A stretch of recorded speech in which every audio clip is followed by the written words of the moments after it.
The neighborhood kids once feared me. When I strolled up and down the street with my dark clothes, fortune-telling paraphernalia, and a book of spells under my arm, kids made way for me, for they knew they were in the presence of a powerful individual. At any moment, my eyes rolled up and I got a message from the other side, the place where mortals dare not tread. I saw the Harbinger ghost standing behind the other children. I tried to warn them, but they failed to heed my words. Those kids disappeared, and the ones who knew to listen to me continued to exist. At least that's how I perceived myself for a summer when I was a kid. The fortune-telling paraphernalia was a coin and a deck of playing cards. The spellbook was a kid's introduction to fortune-telling and the paranormal, and I had to return it to the library in 4 weeks. I didn't see any ghosts. I pretended to see dead grandparents and people who died under mysterious circumstances in the neighborhood houses. If all the ghosts I claimed to see really exists, that would mean that every house in my neighborhood had at least 3 mysterious deaths per house. That would make the neighborhood the most dangerous neighborhood in America. But children don't really think about statistics. The children who mysteriously disappeared just moved away. I have always been fascinated with the paranormal or the weird. I wanted a secret passage in my home. I wanted to see a ghost. I wanted to be a part of a mystery. I still want a secret passage in my house. And if I ever built my own house, I'd request a swinging bookcase. I still want to see a ghost. And if something says haunted, I'm the first in line. I still haven't seen a ghost. I still want to be part of a mystery, preferably on a train. When the babysitters go poking through Dawn's house attempting to find a mystery, I smile to myself. If I were them, I'd be the one to instigate the whole thing. The Ghost at Dawn's House is a fun mystery book with a secret passage and a ghost. I enjoyed it, even if Nikki annoys me. This is Rereading My Childhood, The Babysitter's Club number 9, The Ghost at Dawn's House. The Ghost at Dawn's House starts with the first BSC meeting after Dawn returns from her trip to California and a little casual racism. She regales the other babysitters about her father, referring to him as Disney Dad because he took her and her younger brother Jeff to the eponymous amusement park while they were there in an attempt to make up for the time he wasn't spending with his children. Then Dawn describes Claudia, who is Asian, as exotic looking. Come on, Dawn, and in Martin, you're better than that. Asians aren't exotic. There are billions of them. There are more Asians than white people. Even more than blonde people. So really, Dawn, you're the exotic one. But I guess this was the 80s and apparently world statistics hadn't been invented yet, so I guess I'll give them a pass. But seriously, this will be a recurring issue in these books. It's nice and progressive to have an Asian character, but can we stop calling her exotic? If she had purple eyes, blue skin, and a proclivity for eating paste, then I'd call her exotic. Until Claudia exhibits something actually exotic, I'll just call her Asian American. But I do love that dragon bracelet. These girls are dedicated to babysitting. Dawn babysat for her father's friends' kids. Claudia babysat some kid while she was on vacation to a ski house. Claudia babysat her siblings, and we know who Marianne and Stacy babysat. See the last Babysitters Club episode. A lot of babysatting going around. Now that that's out of the way, we can finally get to the meaty part of the story, which starts with a stormy night at home with Dawn and Jeff. Their mother is on a date, which, for a book that describes Claudia as exotic, is pretty progressive. Stony Brook has been inundated with thunder and rain, which makes Dawn nervous, especially in her home.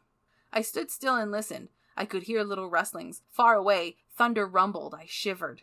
I love our old house and the barn, but sometimes they give me the creeps. They were built in 1795, and there's just something spooky about a place that's been around that long. So many people have lived here. Some of them have probably died here, too, right in the house or the barn. This house sounds dope. I live in the West, so our haunted houses are usually from the Gunsmoke days. Nothing that was around when Aaron Burr shot Alexander Hamilton. Well, there were things, but white people came in and forced the natives to leave while the white people tore down perfectly good structures. The next day, Dawn invites the BSC over to, in Dawn's exact words, search for a hidden passage. That's something a group of young girls would do, especially since Dawn's house is so old.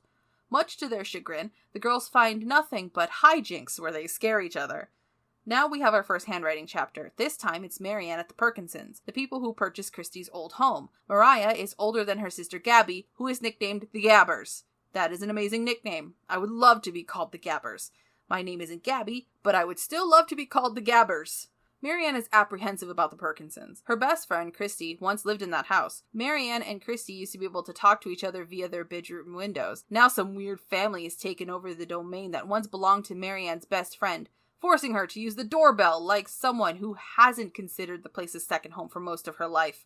She is understandably upset about this, but being the nice, responsible person that she is, Marianne has a good time with the girls, playing games and coloring with them. The Gabbers hands Marianne a picture that looks like a huge jumbled scribble. Marianne responds in the best way. "That's lovely," Marianne exclaimed. She was about to ask, "What is it?" when she remembered something we Babysitters Club members had thought up. Instead of saying, "What is it?" when we can't tell what a picture or an art project is, we say, "Tell me about it." That way the kid doesn't know we can't tell, so his feelings aren't hurt. And he tells us what the picture is so we don't say anything dumb about it, like, "I've never seen such a big elephant," when it turns out to be a picture of the kid's grandmother or something. "Tell me about it," Marianne said to Gabby. "That's some clever shit. It spares the kid embarrassment, and it spares the sitter from insulting the kid." Don sits for the Mob family, the Pikes, and learns that Nicky has a new rule where he can leave the house, but can only travel as far as a 2-block radius around the Pike house. Nicky disappears, but reappears, dirty, but in one piece, after a quick search. Dawn goes home after her babysitting scare and tries to relax by reading in the barn behind her house. She falls through a trapdoor and finds an actual secret passage from the barn to her room, just behind some fancy molding. She also finds 3 mysterious items: a button, a buckle, and a key. I knew it. I just knew it. Our house was haunted. It was haunted by the ghost of the secret passage. No one was going to believe it, but it was true. I remembered the rapping noises I had heard the night of the storm. Now I knew what had really made them. That's a logical conclusion. Trash in a secret passage? It's a ghost! Although my first instinct was that it was a rat or some other subterranean rodent moving trash around. The automatic supernatural conclusion is something a 12-year-old, as well as some adults who watch too many ghost hunting shows, would land on.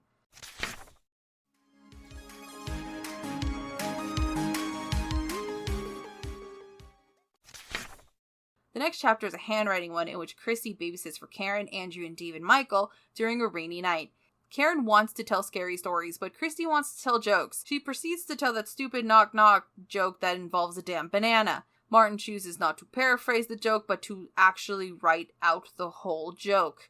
As if everyone hasn't already heard that joke a million times before they enter school. I wonder if Martin had to fill up a page quota and was short half a page. Karen tells a scary story about Ben Brewer, the ghost of the 3rd floor. It freaks out Christy a little. The 4 of them, plus Boo Boo the cat and Louie the dog, end up falling asleep together. Christy's brothers make fun of her, and Christy feels silly about falling asleep with her siblings, but she's just being a gold older sister, and her brothers should shut the hell up. Back to Dawn. She tells Jeff about the secret passage from Dawn's room one night while Dawn's mom is on another date. Got it, girl? They find a buffalo head nickel and an ice cream cone. They don't make it to the barn. They hear weird noises and run out. Ms. Schaefer comes home with her date. His name is Trip, which is a ridiculous name for a date, let alone a human being. Ms. Schaefer orders her children to stay out of the passage until they can find some way to seal the openings. Her date leaves, and she goes to bed. Dawn can't sleep, so she rummages through her mother's things. She finds a book from her grandmother entitled A History of Stony Brook. Dawn flips to the conspicuously named Legends section of the book. Basically, some guy named Jared Mulray, a long-ass time ago, didn't want to leave his property and just disappeared. Dawn believes that the property old Mulray refused to leave is her house. This leads her to another completely rational and not at all jumpy conclusion. There really was a ghost in our secret passage, and that ghost was crazy Gerald Mulray. Of course he is. But he's not malicious. There's no record of old Jared attacking anyone, and it's not as if he was murdered. He just didn't want to leave. While he did disappear, there isn't any indication of foul play or something malicious afoot. Dawn's house doesn't have a history of people running away or a string of suspicious accidents. The ghost, if he is haunting Dawn's secret passage, isn't a malevolent specter keeping people off his property, but one of those old people who won't leave their house even though a park needs to be built in an old neighborhood and the city offered him a good sum of money. It's his house, and if he wants to stay in it and annoy everyone, he can, because he's a ghost, and there's not much you can do about a persistent ghost. Chapter 10 is about Claudia's babysitting adventure with Jamie and Lucy Newton. Lucy goes to sleep immediately, but Jamie attempts to stay up later with kid shenanigans, like asking for more stories and water. He eventually goes to sleep.